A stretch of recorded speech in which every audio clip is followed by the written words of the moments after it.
Hey guys, Sri here. iQOO 12. See, normally എൻ്റെ വീഡിയോസിൻ്റെ തുടക്കത്തിലൊന്നും ഞാൻ വേർഡിക്റ്റ് പറയുന്നില്ല, പക്ഷേ ഇതിന് ഞാൻ പറയാം. ലിറ്ററലി ഞാൻ ഈ വർഷം ഉപയോഗിച്ചതിനകത്ത് ഏറ്റവും കിടിലം വാല്യൂ ഫോർ മണി ഫോണാണ്. And kudos to iQOO. 50,000 രൂപയ്ക്കകത്ത് ഒരു BMW എഡിഷനും അത് സ്പെഷ്യൽ അൺബോക്സിങ് എക്സ്പീരിയൻസും കാർഡും അതിൻ്റെ കൂടെ ആ സ്ട്രൈപ്പ് ഡിസൈൻസും ഒക്കെ അവർ കൊടുത്തതിന് ജെനുവിൻലി ഇപ്പം സ്പെഷ്യൽ എഡിഷൻ എന്ന് പറഞ്ഞാൽ സാൻഡും വെള്ളമൊക്കെ കിടക്കുന്ന ട്രെൻഡിനകത്ത് I genuinely appreciate that.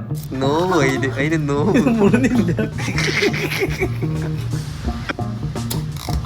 Super. Great or happy? Happy.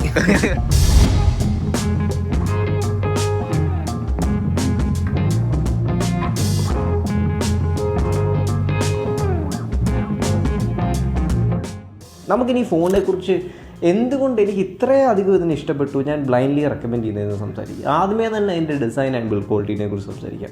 It is designed really well. പുറമേ നിന്ന് കാണുമ്പോഴോ ദൂരെ നിന്ന് കാണുമ്പോൾ തന്നെ ഒരു പ്രീമിയം ഫ്ലാഗ്ഷിപ്പ് ഡിവൈസിൻ്റെ എല്ലാ ക്യാരക്ടറിസ്റ്റിക്സും ലുക്കും ആ ഫോണിനുണ്ട്.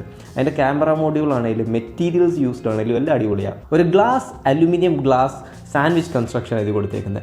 ആൻഡ് ഫ്രണ്ടിൽ അവർ ടഫ് ആൻഡ് ഗ്ലാസ് എന്ന് മാത്രമേ കൊടുത്തിട്ടുള്ളൂ. നടുക്ക് അലുമിനിയം, ബാക്കിൽ ഇനാമൽ ഗ്ലാസ് ഉപയോഗിച്ചിരിക്കുന്നത്. General characteristics of enamel glass എന്ന് പറയുമ്പം അത് ചൂട് അല്ലെങ്കിൽ ഹീറ്റ് ഡിസിപ്പിയേഷനും ഹീറ്റ് ഡിസ്പേർഷനും ഭയങ്കര അടിപൊളിയാണ്. ഇത് അവർ ചിന്തിച്ച് എടുത്തൊരു ഡിസിഷൻ ആണോ എന്ന് എനിക്കറിയത്തില്ല.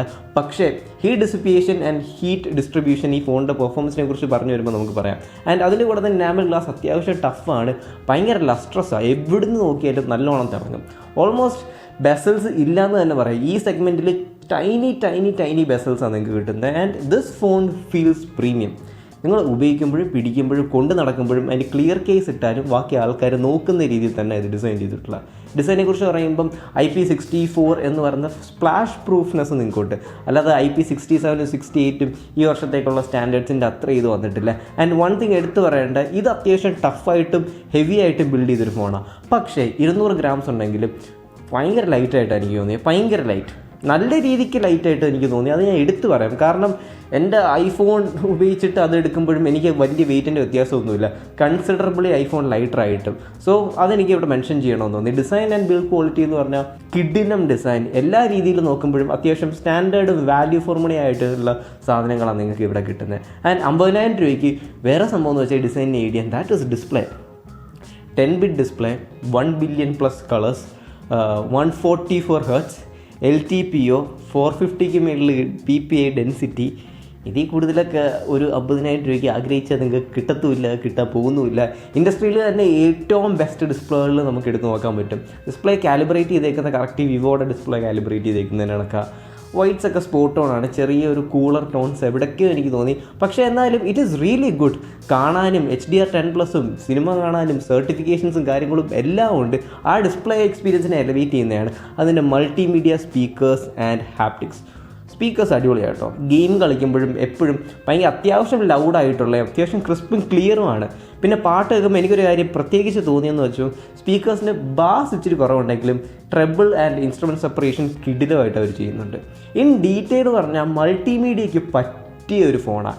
ഹാപ്റ്റിക്സും വൈബ്രേഷൻ എഞ്ചിനും ദി ബെസ്റ്റ് ഒന്നും പറയത്തില്ലെങ്കിലും 60,000-70,000 രൂപയ്ക്കൊക്കെ ഇരിക്കുന്ന അതേ വൈബ്രേഷൻ എഞ്ചിൻ തന്നെ ഇവിടെ നിൽക്കുന്നത്. Xiaomi 14 വിവോയുടെ X100-നകത്തൊക്കെ ഇരിക്കുന്ന അതേപോലത്തെ വൈബ്രേഷൻ മോട്ടോഴ്സും സംഭവങ്ങളൊക്കെ ഇത്. അത് ഫൺ ടച്ച് ഓയിസിൽ ഇൻറ്റിഗ്രേറ്റ് ചെയ്തേക്കുന്നതും അത്യാവശ്യം ഫണ്ണായിട്ടുള്ള രീതിയിലും ഭയങ്കര എൻഗേജിങ് ആയിട്ടുള്ള രീതിയിൽ തന്നെയാണ്. ആൻഡ് ഇനി iQOOനെ കുറിച്ച് കുറച്ച് മാത്രം പറയേണ്ട സെഗ്മെൻറ്റ് ഞാൻ പറയാം. Performance and battery. എൻ്റെ പൊന്നോ, ഇതിനെക്കുറിച്ച് ഞാൻ ഒട്ടും പറയേണ്ട ആവശ്യമില്ല. iQOO ആണ്, അവരുടെ ഫ്ലാഗ്ഷിപ്പാണ്. സ്നാപ്ഡ്രാഗൻ്റെ 8 Gen 3, Adreno 750 GPU, 12GB RAM, അത് DDR5X ആണ്. അതിൻ്റെ കൂടെ തന്നെ UFS 4.0 സ്റ്റോറേജ്. അൾട്ടിമേറ്റ്ലി നിങ്ങൾക്കിപ്പം മാർക്കറ്റിൽ കിട്ടാവുന്ന ദി ബെസ്റ്റ് പെർഫോമൻസുമായിട്ട് കമ്പയർ ചെയ്യാൻ പറ്റും. കാരണം one of the fastest phones 2024-നകത്തുള്ളതെന്ന് എനിക്ക് കണ്ണടച്ച് പറയാൻ പറ്റും. കാരണം ഇൻ പേപ്പർ ആണെങ്കിലും ഇൻ യൂസേജ് ആണെങ്കിലും COD ഒക്കെ കളിക്കുമ്പോഴാണെങ്കിലും നിങ്ങൾക്കൊരു ഫ്രെയിം പോലും എവിടെ മിസ്സാവത്തില്ല.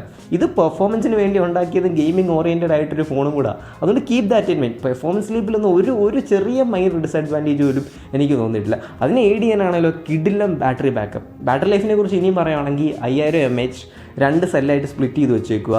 നിങ്ങൾക്ക് സിംപ്ലി ഒരു 7 hours+ ബാറ്ററി ലൈഫ് കിട്ടും. ബാറ്ററി ലൈഫിനെ കുറിച്ച് പറയുമ്പോൾ ഞാൻ ഒരുപാട് ഫോണൊന്നും ഒരു 2 day ഫോൺ എന്ന് പറഞ്ഞാൽ സജസ്റ്റ് ചെയ്യത്തില്ല. പക്ഷേ ഇത് ജെന്യുവൻലി ഒരു 2 day ഫോണായിട്ട് നിങ്ങൾക്ക് ഉപയോഗിക്കാൻ പറ്റും. നിങ്ങൾക്ക് ലൈറ്റ് ടു മോഡറേറ്റ് യൂസേജ് ഒക്കെയാണ്, നിങ്ങൾക്കിപ്പോൾ കോർപ്പറേറ്റ് സ്റ്റൈൽ ഓഫ് യൂസേജ് ഒക്കെ ആണെങ്കിൽ ഷുവറായിട്ട് നിങ്ങൾക്ക് 2 days സിംപ്ലി ഇത് പുഷ് ചെയ്യാൻ പറ്റും. ആൻഡ് അതിനെ എയ്ഡ് ചെയ്യാനായിട്ട് 120 watt ചാർജിങ്, ഈ BMW പാക്കേജും അതിൻ്റെ അകത്തുള്ള സ്റ്റിക്കേഴ്സും കാർഡും അതിൻ്റെ അകത്ത് തന്നെ 120 watt ഫാസ്റ്റ് ചാർജറും കൂടെ കൊടുത്തേക്കുന്നത്, അതിനെയൊക്കെ കാണുമ്പോൾ എനിക്ക് റിയൽ വാല്യൂ എന്ന് വിളിക്കാൻ തോന്നുന്നത്. വേറെ സംഭവം എന്ന് വെച്ചാൽ ഇതിനകത്ത് ഇനിയൊരു ചെറിയ ടോപ്പുണ്ട്. കഴിഞ്ഞ വർഷത്തെ iQOO 11 കാട്ടി 40% ലാർജർ കൂളിംഗ് പാഡ് ഇവർ കൊടുത്തേക്കുന്നത്. And it is very very very very effective. Phone വാമാവും, പക്ഷേ നമ്മൾ ഒരു രീതിയിൽ അനോയ് ചെയ്യുന്ന രീതിയിലൊന്നും വാമാവത്തില്ല. COD ഒക്കെ കളിച്ച് മണിക്കൂറുകൾ കളിച്ച് പുഷ് ചെയ്താലും ചെറുതായിട്ട് ബാക്കിൽ ചൂടാവും, അല്ലാതെ ഒട്ടും നമ്മളെ ഡിസ്റ്റർബ് ചെയ്യുന്ന രീതിയിലോട്ട് പോകത്തേ ഇല്ല. നിങ്ങൾ ലൈറ്റ് മോഡറേറ്റ് യൂസ് ആണെങ്കിൽ ഒരിക്കലും ഫോൺ ചൂടാവത്തേ ഇല്ല, അതെനിക്ക് അഷ്യൂർ ചെയ്യാം. ഈ ഹീറ്റ് ഡിപ്പാർട്ട്മെൻറ്റും ത്രോട്ടലിങ്ങും പെർഫോമൻസും ഒക്കെ ഞാൻ പറയും one of the best out there in the market. 2024 പെർഫോമൻസും ബാറ്ററി ലൈഫും സെഗ്മെൻറ്റിന് വേണ്ടി മാത്രം നോക്കുകയാണെങ്കിൽ ഞാൻ പറയും ഇതൊരു ബീസ്റ്റ് എന്ന് തന്നെ എനിക്ക് വിളിക്കാൻ പറ്റും. കാരണം എന്നെ ടെസ്റ്റിങ്ങിൽ ഭയങ്കരമായിട്ട് ഇമ്പ്രസ് ചെയ്ത് കളഞ്ഞു. വേറൊരു സംഭവം എന്നെ ഇമ്പ്രസ് ചെയ്ത്, that is really camera guys. എന്താ പറയുക, വിവോയുടെ ക്യാമറയുടെ ക്യാരക്ടറിസ്റ്റിക്സ് എല്ലാം ഉണ്ട്, പക്ഷേ അതിൻ്റെ മേളിൽ iQOO അവരുടെ ചെറിയ ട്വീക്കിംഗ് ഒക്കെ സംഭവിച്ചിട്ടുണ്ട്. ട്വീക്ക് ചെയ്തേക്കുന്നത് അത് ഇച്ചിരി കൂടെ നാച്ചുറൽ ആക്കാൻ വേണ്ടിയാണ്. ഞാൻ സാമ്പിൾസും കാര്യങ്ങളൊക്കെ ഇവിടെ കാണിച്ചു തരാം.